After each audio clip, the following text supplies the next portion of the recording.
నమస్కారం. ఈరోజు మనతో పాటు ప్రముఖ రంగస్థల టీవీ సినీ నటీమణి శ్రీమతి జ్యోతిరాణి గారు ఉన్నారు. మరి ఆమె నాటకరంగ జీవిత విశేషాలను తెలుసుకుందామా? నమస్కారం జ్యోతిరాణి గారు. మీరు ఈ రంగంలో చాలా కాలంగా ఉన్నారు కదా, మీరు ఈ రంగంలోకి రావడానికి కారణం ఏమిటి? దీనికి ఇన్స్పిరేషన్ ఎవరు? నేను నాటక రంగంలోకి రావాలని నేను అనుకోలేదండి. మా అమ్మగారు ఆర్టిస్టు, నాకు ఇన్స్పిరేషన్ మా అమ్మగారే.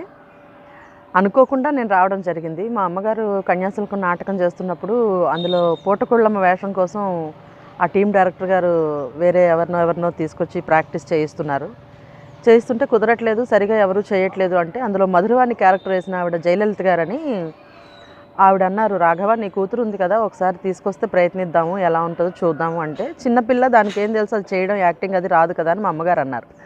మా గురువుగారు సత్యనారాయణ మాస్టర్ డైరెక్టర్ గారు ఆయన ఆ నాటకానికి, ఆయన అన్నారు తీసుకురామ్మా ఒకసారి చూద్దాము, అవకాశం ఇంతమందిని చేసాం, ట్రై చేసాం, అవకాశం ఉంటే ఆమెతో కూడా ప్రాక్టీస్ చేయిద్దాం, చేయగలిగితే చేస్తుంది, లేకపోతే వేరే చూద్దాం అన్నారు.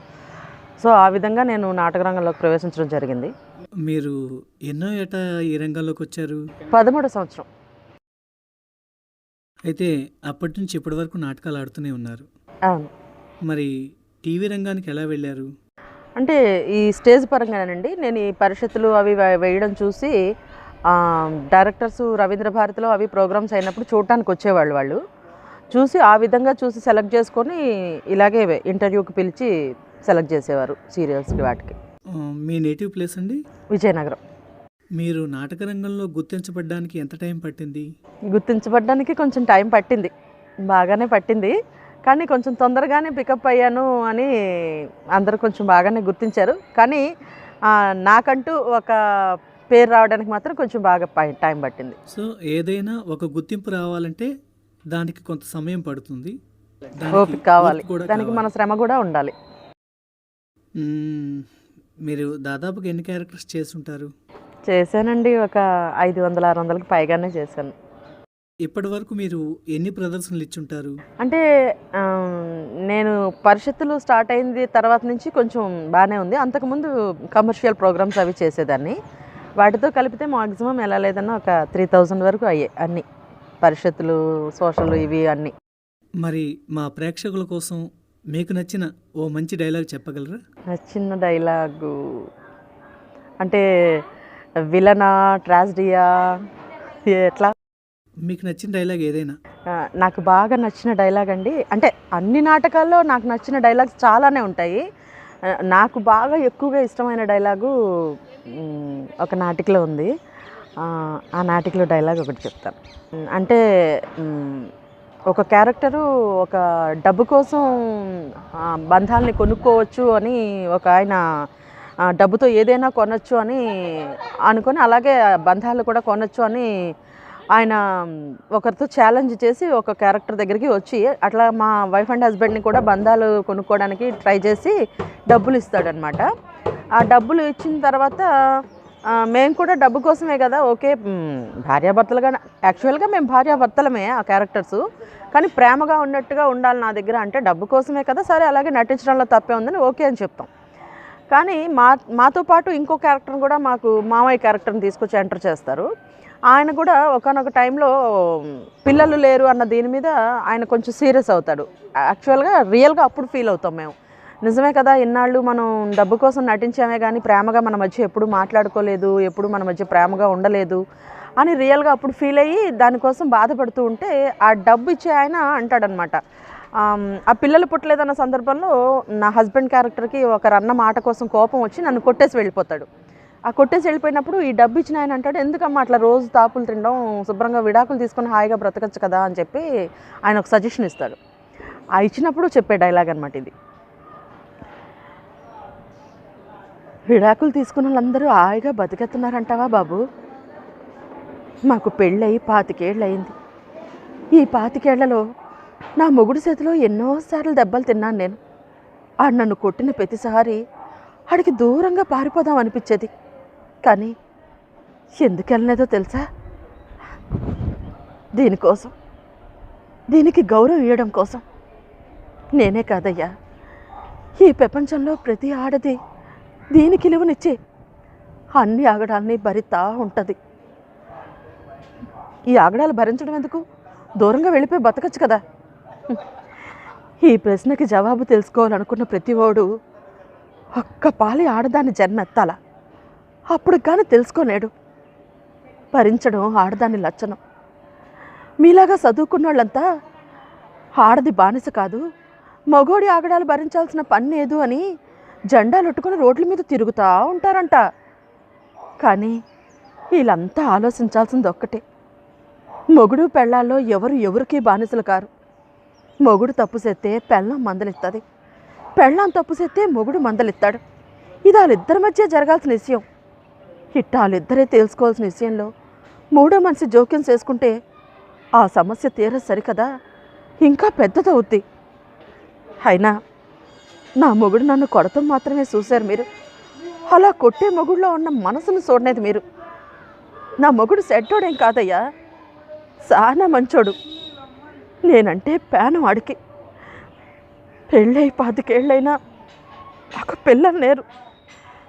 ఈ ఒక్క కారణం చాలు ఆడు నన్ను నొక్కిసి ఏరే దాన్ని చేసుకోవడానికి. కానీ అలా చేయలేదు అంటే నా మీద ప్రేమ ఉన్నట్టేగా. కొట్టుమోతాడని పిల్లలు లేరని అందరూ అంటూ ఉంటే ఆ బాధను తట్టుకోలేక ఆడు తాగుడికి అలవాటు పడ్డాడు.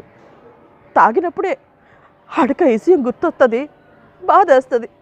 అందుకే నన్ను కొట్టి ఆడినాడు సముదాయించుకుంటాడు. అంతేకాని నా మొగుడు సెట్టోడే కాదయ్యా. అయ్యా దయచేసి ఇంకెప్పుడు మమ్మల్ని ఈడిపోమని మాత్రం చెప్పబాకయ్యా, చెప్పాక.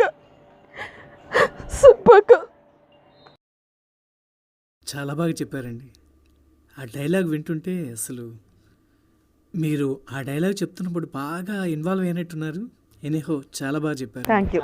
మీరు అనుకున్నట్టు అది యాక్టింగ్ పరంగా చేస్తే నటన అవుతుంది, అది మనసు పెట్టి చేస్తే మనకి దగ్గరగా ఉంటుంది. చాలా మంచి మాట చెప్పారండి. మీరు ఎన్ని బహుమతులు గెలుచుకున్నారు? నేను నంది అవార్డు ఫస్ట్ ఒకటి తీసుకున్నాను. మొన్న రీసెంట్గా జరిగిన నంది అవార్డు ఫంక్షన్లో అనుకోకుండా 2 నందులు ఒకేసారి వచ్చాయి. సో 3 నందులు గెలుచుకున్నాను. అలాగే గరుడ అవార్డ్స్ తిరుపతి వాళ్ళ ఫంక్షన్లో కూడా ఒక గరుడ అవార్డు గెలుచుకున్నాను. ఇంకా బెస్ట్ యాక్టర్స్ చాలా పరిషత్తులు తీసుకున్నాను. దాదాపుగా ఒక 15 నందులు అట్లా ఉంటాయి. సాధారణంగా ప్రతి ఒక్కరికి వెన్నంటే ఎవరో ఒకరు ఉండి ప్రోత్సహిస్తారు. మరి మీ జీవితంలో మిమ్మల్ని ప్రోత్సహించింది ఎవరు?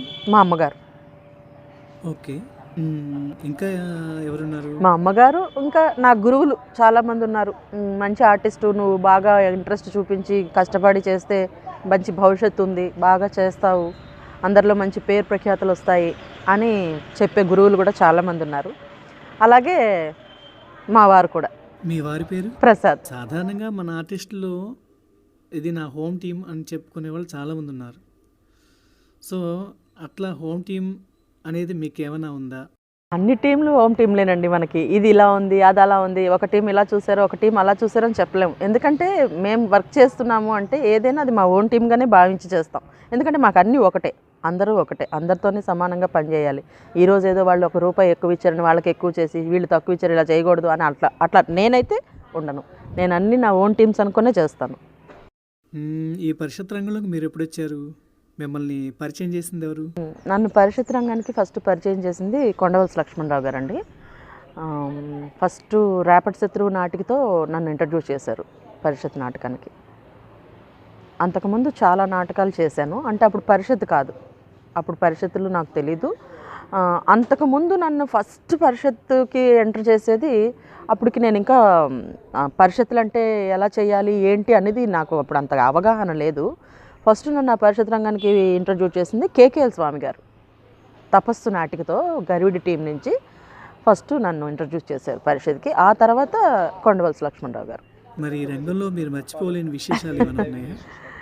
జరిగిన విశేషాలు అంటే ఏమున్నాయండి, రెగ్యులర్ అంతా. కొన్ని ట్రావెల్స్ అయినా, కొన్ని పరిస్థితులైనా సరే, కొన్ని చోట్ల కాంపిటీషన్స్ అవి కొన్ని చోట్ల బాగుంటాయి, కొన్ని చోట్ల కొన్ని ఇబ్బందులు ఉంటాయి. ఇబ్బందులైనా సరే మనం వెళ్ళిన తర్వాత ఇంకా చేయాలి కాబట్టి తప్పదు, అడ్జస్ట్ అయ్యి చేయాలి కాబట్టి చేసేస్తూ ఉంటాము.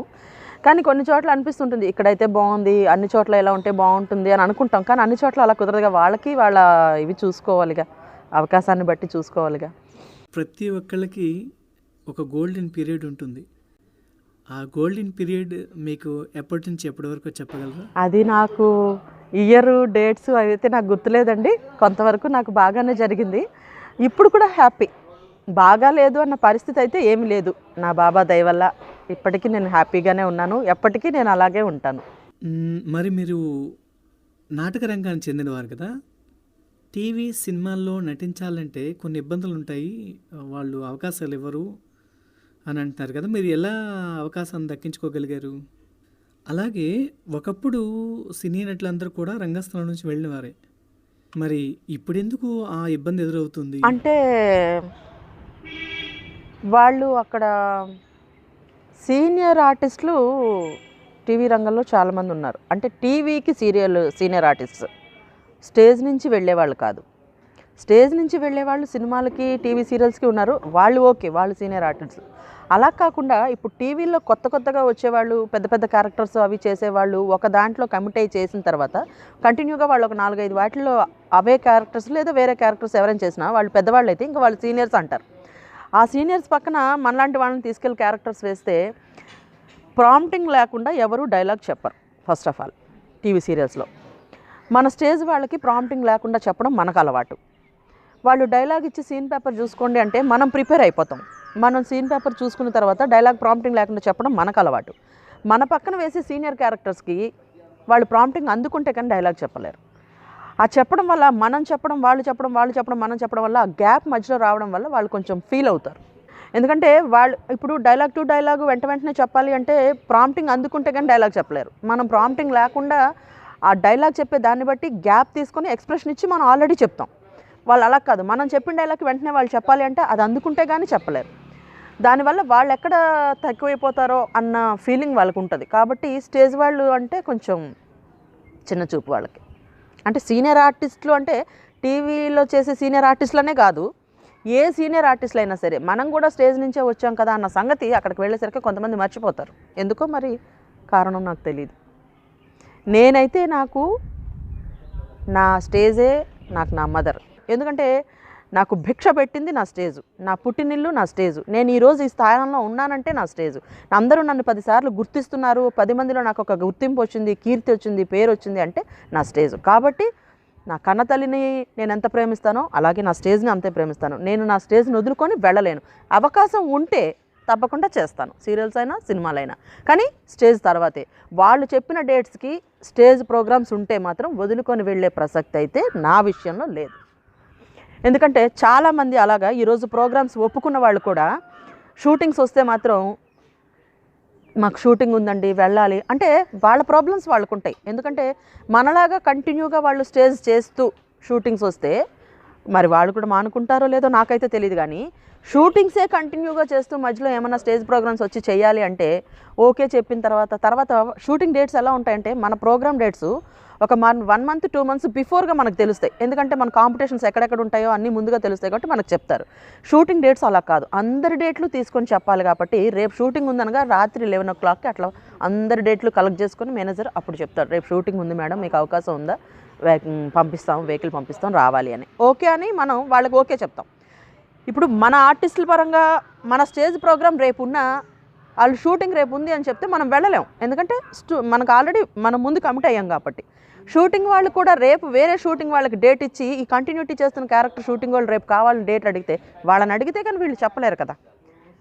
కానీ కొంతమంది ఏమవుతున్నారంటే ఇది కంటిన్యూటీ క్యారెక్టర్, కొంచెం మెయిన్ క్యారెక్టర్ కదా, వాళ్ళకి ఎలాగో అడ్జస్ట్ చేసుకుందాం, అడ్జస్ట్మెంట్లు ఉన్నాయి కాదనలేదు. కానీ స్టేజ్ వదులుకొని వెళ్ళి అంతగా చేయాల్సిన ఇదైతే లేదు అని నా ఉద్దేశం. ఎందుకంటే ఇక్కడ ఇచ్చేది డబ్బులే, అక్కడ ఇచ్చేది డబ్బులే, ఇక్కడ శ్రమ అక్కడ శ్రమ. నేను కాదంటల్లా, శ్రమ ఎక్కడైనా ఒకటే, కష్టానికి ఫలితం ఎక్కడైనా ఉంటుంది. కాకపోతే దీని మీద వాళ్ళు ₹1 ఇవ్వచ్చు, ఎక్కువ ఇవ్వచ్చు, కాదంటలేదు. కానీ మనం ఎక్కడి నుంచి వచ్చామో అది మర్చిపోకూడదు ఫస్ట్. మొత్తానికి నాటక రంగంలో సంతృప్తి ఉందంటారు? నాకైతే ఉందండి, మిగతా ఆర్టిస్టుల సంగతి నాకు తెలియదు. మరి ఆర్థికపరమైన ఇబ్బందులు ఉంటాయేమో కదా? ఆర్థిక పరంగా ఇబ్బందులు అంటే ఉంటాయి. ఇప్పుడు చూడండి నేను ఇప్పుడు అదే చెప్తున్నా మీకు. ఇప్పుడు టీవీ రంగంలో సినిమా ఫీల్డ్లో మీరు చేసే character continuity character, main character అనుకోండి. ఒక ఆర్టిస్ట్గా మిమ్మల్ని సెలెక్ట్ చేశారు. ఇప్పుడు ఒక సీరియల్లో ఒక అమ్మ క్యారెక్టర్ సెలెక్ట్ చేశారు, అది మెయిన్ వేషం. అది సీరియల్ కంటిన్యూగా ఉన్నంత వరకు మిమ్మల్ని కాంటాక్ట్ తీసుకుంటారు. అది రోజుకి మీకు పర్ డే ఒక 10,000 లేకపోతే 5,000 ఇవ్వడానికి కమిట్ అవుతారు, అగ్రిమెంట్ రాయించుకుంటారు. దానివల్ల మీకు రోజుకి 5,000 అంటే ఒక 3 days చేస్తే చాలు మీకు 15,000 వస్తుంది. ఓకే, దానికి ఓకే చెప్తారు. మన స్టేజ్ పరంలో అలా కాదుగా. స్టేజ్ పరంలో రోజుకి 5,000 లేడీ ఆర్టిస్టులకి ఇస్తే ఇంకా మిగతా టీంలు వాళ్ళు ఏం చేస్తారు? టికెట్స్ అందులోనే చూసుకోవాలి, మేకప్ మ్యాన్స్కి ఇవ్వాలి, మ్యూజిషియన్స్కి ఇవ్వాలి, మరి వాళ్ళ జర్నీస్ చూసుకోవాలి. ఇవన్నీ పరిషత్ వాళ్ళు ఇచ్చిన అమౌంట్లోనే వీళ్ళు అన్నీ పెట్టుకొని రావాలి. అన్ని పెట్టుకొని వచ్చే దాంట్లో ఒక లేడీ ఆర్టిస్ట్కే ఒక 5,000 వరకు అమౌంట్ ఇస్తే మిగతా డబ్బులు వాళ్ళు ఎక్కడ పెట్టుకుంటారు? కాబట్టి ఆర్థిక పరంగా ఉంటాయి. మనం స్టేజ్కి అంత డిమాండ్ చేయడం కూడా కరెక్ట్ కాదు. ఎందుకంటే ఒకటి, ఫస్ట్ ఆఫ్ ఆల్ నాటికైతే మనకి ఒక 45 minutes 50 minutes ఉంటుంది, అంటే మ్యాక్సిమం ఒక 1 hour. 1 hourకి మీరు 5,000 ఎట్లా ఎక్స్పెక్ట్ చేస్తారు? నాటకం అయితే ఒక 1.5 hour 2 hours ఉంటుంది. నాటకానికైనా ఇవ్వగలిగే స్తోమత వాళ్ళకు ఉన్నా లేకపోయినా పరిషత్ వాళ్ళ అమౌంట్ వాళ్ళకి ఎంత ఇస్తున్నారు? మనం అడిగితే ఉండొచ్చు, మన కష్టానికి ఫలితం అడగాలి మనం కూడా. ఎందుకంటే ఊరకనే చేయట్లేదుగా, మనం కూడా పొట్ట కోసమే చేస్తున్నాము, కష్టపడుతున్నది దానికోసమే, డబ్బుల కోసమే. అలా అని మరీ మొత్తం అంతా వాళ్ళ మీదే రుద్దేయడం కరెక్ట్ కాదు.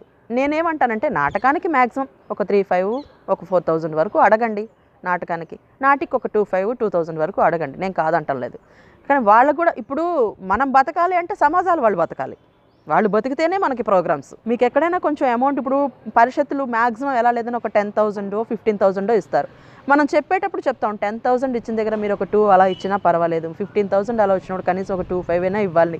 ఎందుకంటే మా సంగతి మీకు కూడా తెలుసు కదా, మేము వస్తున్నది పొట్టకూటి కోసం. కాబట్టి ఆలోచించి మీరేమన్నా మాకు హెల్ప్ చేస్తే మంచిది అని చెప్పుకుండడం తప్పులేదు. అంతేగాని డిమాండ్ చేసి నేను ఇంతైతే వస్తాను లేకపోతే రాను అంటే మాత్రం కష్టం. కాబట్టి ఆర్థిక పరంగా ఉంటాయి.